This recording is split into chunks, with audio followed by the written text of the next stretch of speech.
بتایا فرید کوٹ کا پتہ نواز شریف نے دیا، ساتھ ہی یہ بھی کہا کہ میں تو پہلے ہی کہتا تھا اسمبلیاں تحلیل کر دیں، الیکشن کروا لیں۔ دلوں پہ راج کرتا ہے اور وہ بکاؤ مال اور وہ خرید و فروخت کرنے والے اور حرام کی کمائی ہوئی اس ملک کی دولت جن کے چہروں کو قوم دیکھنے کے لیے تیار نہیں ہے، جن کی نفرت کے خلاف لوگوں نے عمران خان کو ووٹ دیے ہیں، اسی عظیم انسان کو میں کال کرتا ہوں آئیں اور خطاب کریں۔ جناب عمران خان صاحب،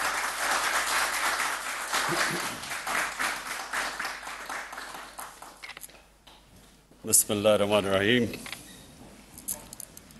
شکریہ شیخ صاحب۔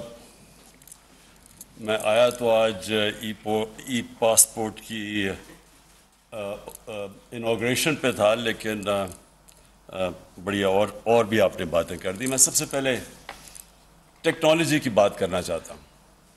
دیکھیں، دنیا میں ٹیکنالوجی نے جو سب سے بڑا کام کیا ہے، لوگوں کی زندگیاں آسان کی ہے، اور سیکنڈ جو سب سے بڑا کام کیا ہے کہ جو کیپیسٹی تھی آفیشلز کی کرپشن کرنے کی، وہ ٹیکنالوجی کی وجہ سے وہ کیپیسٹی ختم ہو گئی۔ جتنی بھی آپ ایکسپیریمنٹ کریں، اپنے تجربے سے دیکھیں، تو آج سے 22 سال پہلے شوکت خانم نے ہم نے پیپر لیس اپنا سارا سسٹم کر دیا تھا، اور ساری ہم نے ٹیکنالوجی کی وجہ سے سب کچھ، کوئی گنجائش نہیں رکھی کہ پرچیاں چلیں یا کچھ چلیں جس کی وجہ سے بڑی لیول پہ کرپشن ہوتی تھی۔ اور اتنا زیادہ فرق پڑا ہاسپٹل پہ کہ ایک دم جیسی آپ نے پیپر لیس ہاسپٹلس کے سسٹم کیے، کرپشن بھی چھوٹی موٹی جو دوائیوں کے اندر پرچیوں پہ ہوتی تھی وہ ختم ہو گئی، ٹرانسپیرنسی آ گئی۔ اگر کوئی بھی غلطی ہوتی تھی تو وہ 2 منٹ کے اوپر پکڑی جاتی تھی۔ تو میں نے تب سے سوچا تھا کہ پاکستان کے اندر یہ جو پیٹی کرپشن ہے، دیکھیں 2 قسم کی کرپشن ہوتی ہے۔ ایک ہوتی ہے بڑے پیمانے میں، مثلا بڑے بڑے کانٹریکٹس کے اوپر کرپشن کی جاتی ہے، مثلا نیشنل ہائی وے اتھارٹی، اس پہ جو کرپشن کی گئی ہے وہ آپ اندازہ نہیں لگا سکتے، جو ملک کو نقصان پہنچاتی ہے۔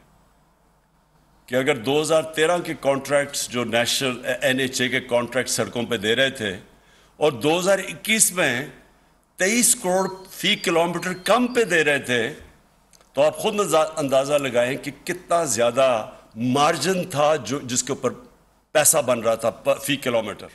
اور ہم نے جب وہ کیلکولیٹ کیا جتنی سڑکیں بنائی گئی، تو 1000 ارب روپے کی اس کے اوپر سائفن آف کیا گیا تھا، پیسہ سڑکوں سے نکالا گیا تھا، لوگوں کی جیبوں میں گیا تھا۔ تو یہ ساری چیزیں جیسی آپ ای ٹینڈرنگ کرتے ہیں، جتنی آپ ٹیکنالوجی کا استعمال کریں گے، یہ کرپشن نیچے آ جائے گی ملک میں۔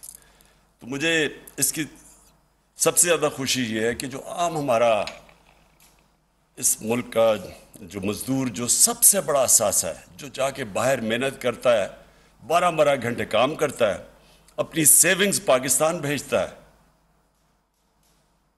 اور اس کے اوپر یعنی ریکارڈ ریمیٹنسز آئی ہیں پاکستان میں، 31 ارب ڈالر کی ریمیٹنسز آئی ہیں، جس کی وجہ سے اللہ کا کرم ہے کہ ہم ان مشکل حالات میں، جب تیل کی قیمتیں آسمانوں پہ چلی گئی ہیں اور ہمارا جو کرنٹ اکاؤنٹ بیلنس ہے وہ افیکٹ ہوا ہے اس کی وجہ سے، کیونکہ جب تیل اتنا اوپر چلا جائے ساری چیزیں مہنگی ہو جاتی ہیں، امپورٹس مہنگی ہو جاتی ہیں۔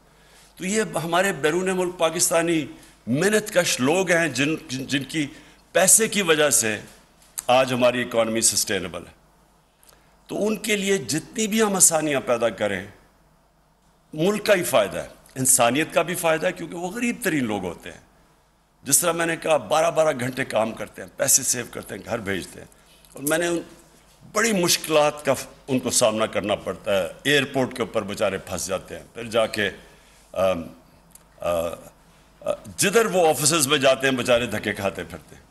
تو یہ جو شیخ صاحب انٹیریئر منسٹری کو میں آج خراج تحسین پیش کرتا ہوں، اور نادرا کو بھی، کہ آپ نے یہ مل کے یہ جو ای پاسپورٹ بنایا، اور یعنی آپ نے اپ ڈیٹ کر دیا ہے پاکستان کی بھی یہ جو سسٹمز ماڈرن کر دیے کہ اب کوئی کیوز نہیں کرنے پڑیں گے. جس کے پاس ای پاسپورٹ ہوگا وہ سیدھا گیٹ سے نکل جائے گا بیچ میں. تو یہ جو ایئرپورٹس کے اندر مسئلے آتے ہیں اور خاص طور پہ عام لوگوں کو وہ بھی چلے جائیں گے. سیکیور بھی ہے, جس طرح آپ نے کہا کہ اس میں سیکیورٹی چیکس ہیں, پاسپورٹ سیکیور بھی ہو جائے گا.